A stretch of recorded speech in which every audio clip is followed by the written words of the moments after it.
And we're back in lovely Lanzarote after our break in the Adriatic and the Mediterranean.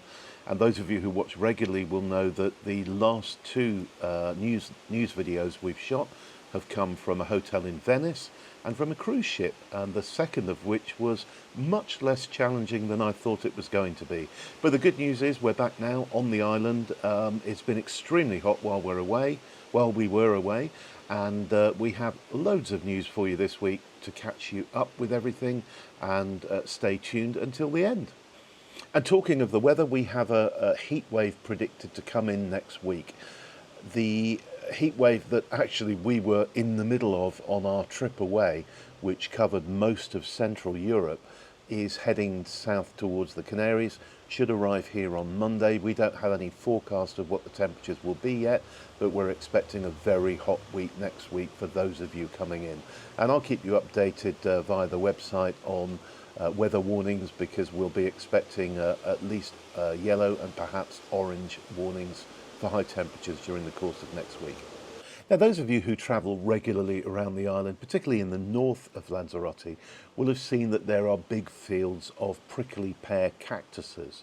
They're called Tunera conera.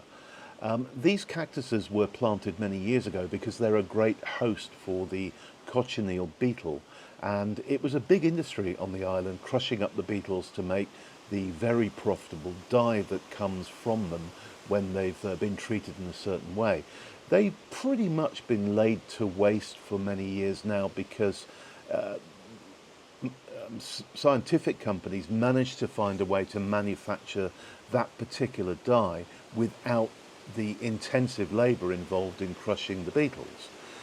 The good news is that the French designer house Christian Dior has now decided to launch a men's skincare range which uses an extract from these plants.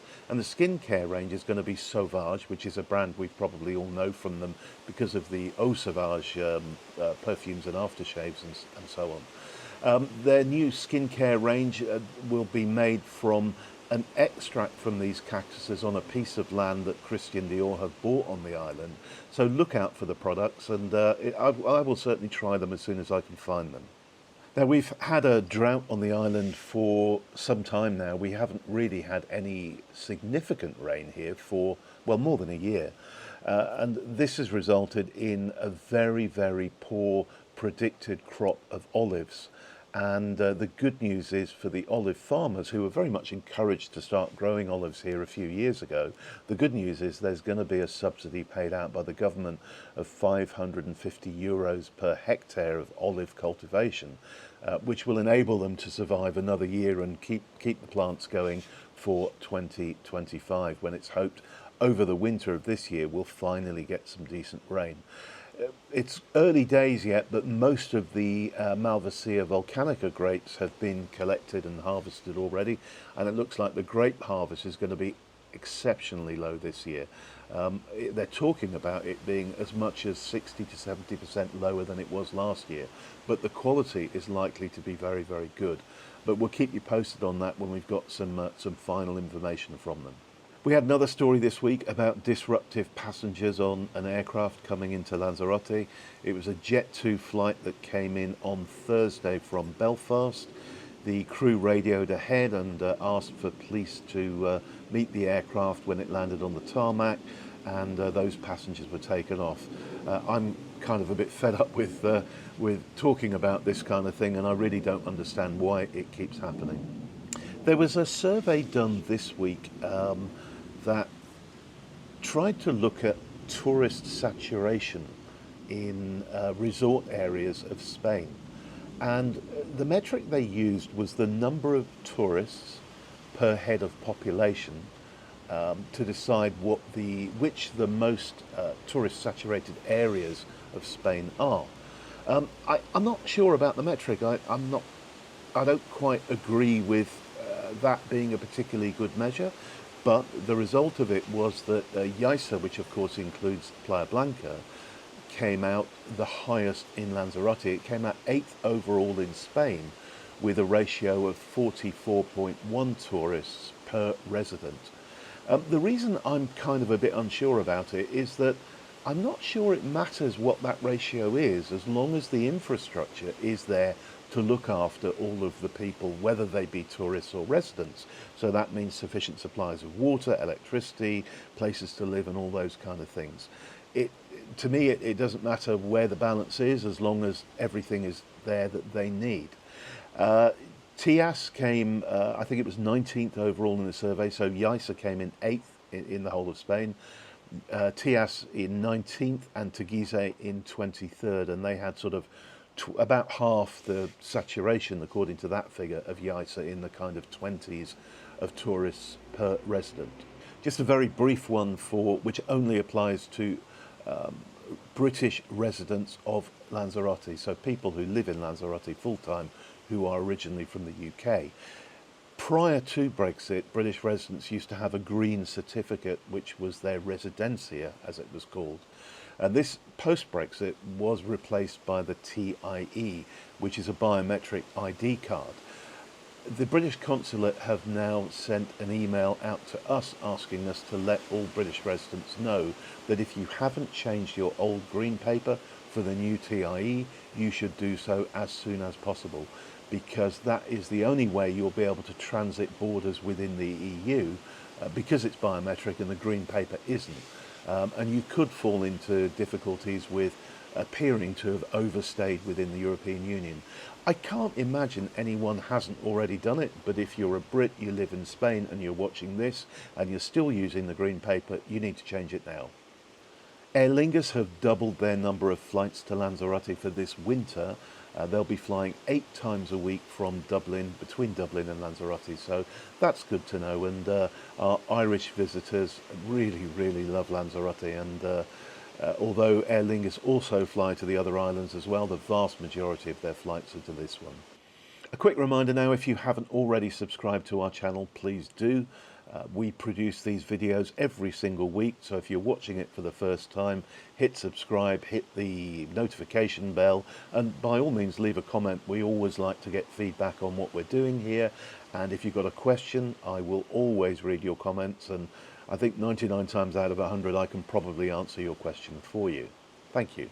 There was a report this week from Global Citizen Solutions. I really don't know who they are either, but they decided to rank 65 destinations around the world on, or to find out which they felt was the best for digital nomads. And the great news is Spain came out number 1. And the criteria they were looking at were healthcare, the affordability of accommodation, the ease of internet access, the tax situation, and all of those things. And Spain came out as number 1 for digital nomads.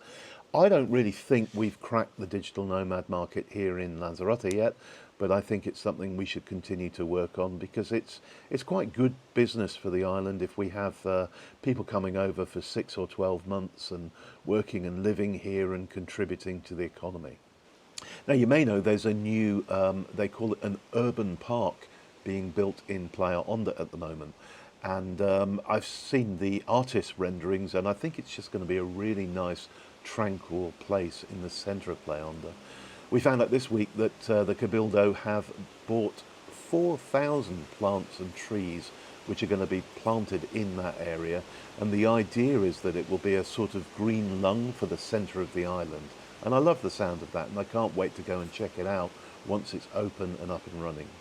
And we've already reported that there is a Lidl being built in Playa Blanca. The good news is for residents and visitors down there, there is now an Aldi being built as well, and that's going on the road from Playa Blanca towards Femes. It's expected to be up and running in January 2025. I think work is starting on that right now. And so with a Lidl and an Aldi, Playa Blanca is reasonably well set now. I think all that's needed down there, correct me if I'm wrong if you live down there or holiday down there, but I think all that's needed is a decent sized Mercadona, and presumably they're looking at it, and if one of those goes in, I think it will reduce the amount of traffic going between Playa Blanca and Lanzarote and save people a 2-hour round trip to go and get the bulk of the shopping that they want to buy. There was yet another survey this week which I thought gave some quite interesting information. 44% of visitors to Lanzarote in the first half of this year had been 5 or more times previously. Now, I've long known that this island has an incredibly high repeat rate for tourists, and so many of you watching this just come back 2, 3, 4 times a year and have been doing so for years. You kind of, the phrase a lot of people use is, "It's our second home," which is so nice to hear and very gratifying as someone who lives here and supports the island as much as I possibly can. And that figure has been confirmed. 44% of visitors have been 5 or more times. The highest repeat visitor rate is from Scandinavians. They average more than 6 visits over the last 5 years.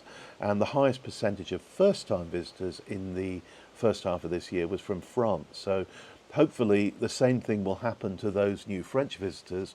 They will, having had their first visit, fall in love and keep coming back to the island.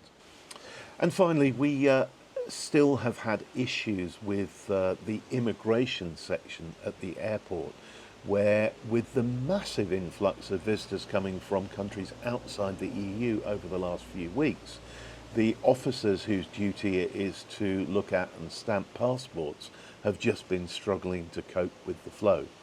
The Cabildo this week issued an appeal for more resources from the airport, for the airport. I don't really understand why they're issuing an appeal. I think the solution is relatively simple. We just need more staff who can do that job. I suspect, and this is only me thinking aloud, part of the problem is that they don't want to take on more Policia Nacional officers to do that job, because it's likely when the EES system, the entry and exit system that will be all across the EU, comes into place and basically automates that process, the worry is that those people they've taken on will have to be let go, released, or whatever. To me, the solution is simple. Find some retired police officers and give them a temporary contract to come in and deal with that situation for the few months where it's needed. But I'm not an expert. That's only my thoughts and my thinking aloud. Well, that's it for this week. I hope you've enjoyed the news, and for me it's just great to be back doing it in the comfort of my outdoor studio here. Thanks so much for watching. We really appreciate it, and we'll be back again same time next week. Bye for now.